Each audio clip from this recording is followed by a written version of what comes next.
ചേലക്കരയിലും polling പുരോഗമിക്കുകയാണ്. രാവിലെ 11:30 വരെയുള്ള കണക്കനുസരിച്ച് 29.24% പോളിംഗ് രേഖപ്പെടുത്തി.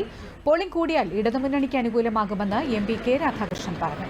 തോന്നൂർക്കര ബൂത്തിൽ വോട്ട് രേഖപ്പെടുത്തിയ ശേഷം ദൂരദർശനോട് സംസാരിക്കുകയായിരുന്നു അദ്ദേഹം.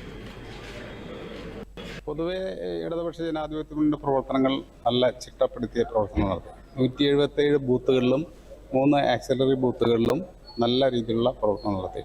അപ്പോൾ ഗ്രാസ് റൂട്ട് ലെവലിൽ നല്ല പ്രവർത്തനം നടത്തിയതുകൊണ്ട് പോളിംഗ് കൂടാൻ സാധ്യതയുണ്ട്. ഞങ്ങൾ മുൻകൂട്ടി കണ്ടിട്ടുണ്ട്. ഞങ്ങളുടെ മുഴുവൻ വോട്ടർമാരെയും പോൾ ചെയ്യിക്കാൻ വേണ്ടിയുള്ള നടപടിയും സ്വീകരിച്ചു. എൻ്റെ അടിസ്ഥാനത്തിൽ നല്ല പോളിംഗ് ഉണ്ടാകാനുള്ള സാധ്യതയുണ്ട്.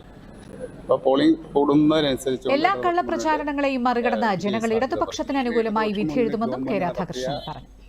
കഴിഞ്ഞ 8.5 വർഷമായി നടത്തിയ ചെറുതുരുത്തി ഹയർ സെക്കൻഡറി സ്കൂളിലെ 31-ാം ബൂത്തിലെയും പാമ്പാടി 116-ാം ബൂത്തിലെയും വോട്ടിംഗ് മെഷീനിൽ സാങ്കേതിക പ്രശ്നങ്ങൾ ഉണ്ടായിരുന്നുവെങ്കിലും പരിഹരിച്ച് വോട്ടിംഗ് പുരോഗമിക്കുകയാണ്.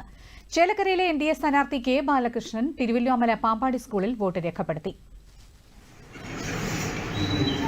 ദേശമംഗലം കൊണ്ടിയൂരിൽ വിദ്യാസാഗർ ഗുരുകുലം സ്കൂളിൽ LDF സ്ഥാനാർത്ഥി വോട്ട് രേഖപ്പെടുത്തി.